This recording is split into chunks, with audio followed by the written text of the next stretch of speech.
Sometimes pain lurks beneath a courteous smile. Sometimes harassment isn't overt. It's quiet, insidious, and soul-destroying. If you've ever wondered how to spot someone suffering in silence, this story will awaken your heart and sharpen your eyes. Stay with us until the end to discover how one stranger transformed everything by simply noticing. Please like this video and subscribe to Kindness Stories to help us spread more awareness through deeply moving, true stories.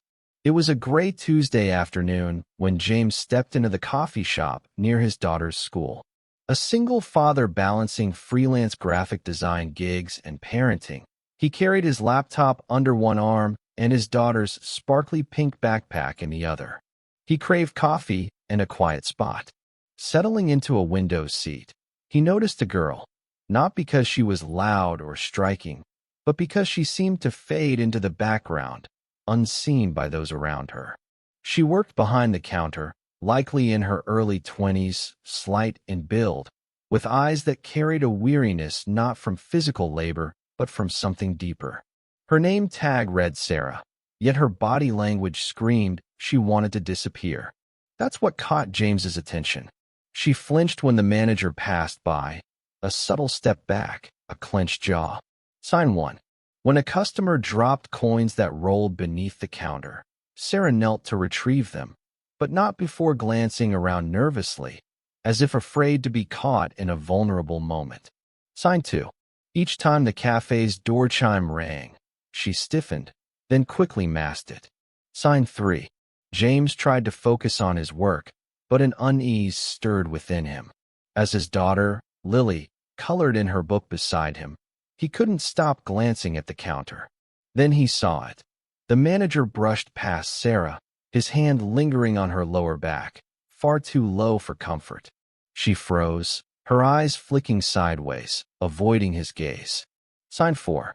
When a coworker asked if she was okay, she murmured, "I'm fine." But the way she gripped her arm told a different story. Sign 5. James knew these signs. He recalled his sister enduring something similar years ago at a retail job, cornered by her manager in a stockroom. No one intervened until it was too late. He couldn't stay silent now. He waited for the right moment. When Sarah took a break outside, standing alone behind the cafe, James approached, Lily's small hand in his. "I'm sorry to intrude," he said softly, "but I noticed you seemed uneasy earlier. I might be wrong, but if something's happening, I want you to know you don't deserve it." "No one does." Sarah blinked, momentarily frozen.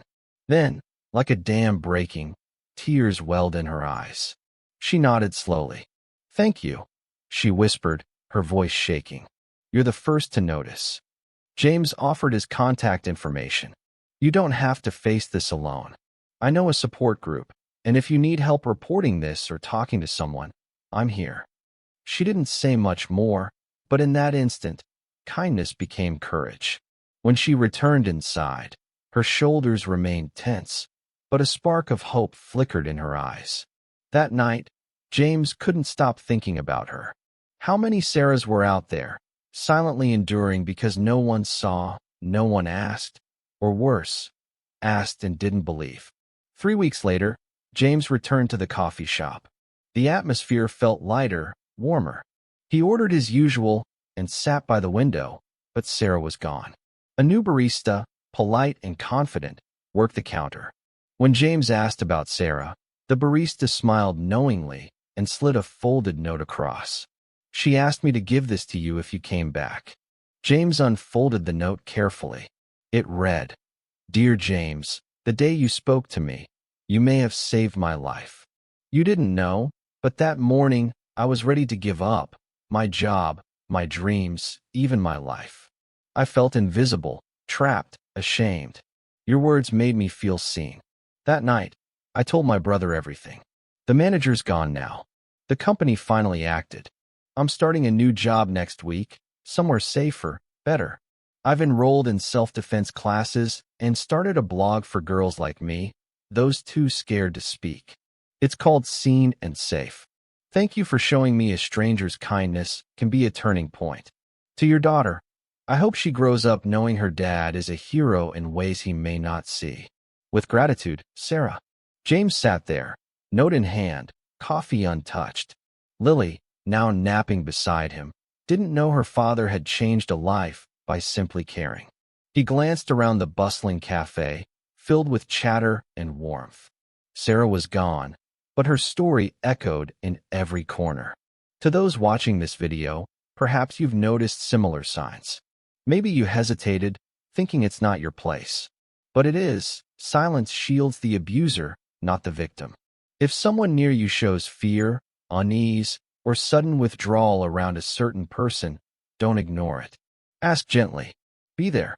Sometimes, kindness alone can shatter the chains of fear. If this story moved you, please like this video and subscribe to Kindness Stories. Your support helps us share more stories that empower, uplift, and protect the voiceless. Let's be the reason someone finds hope again.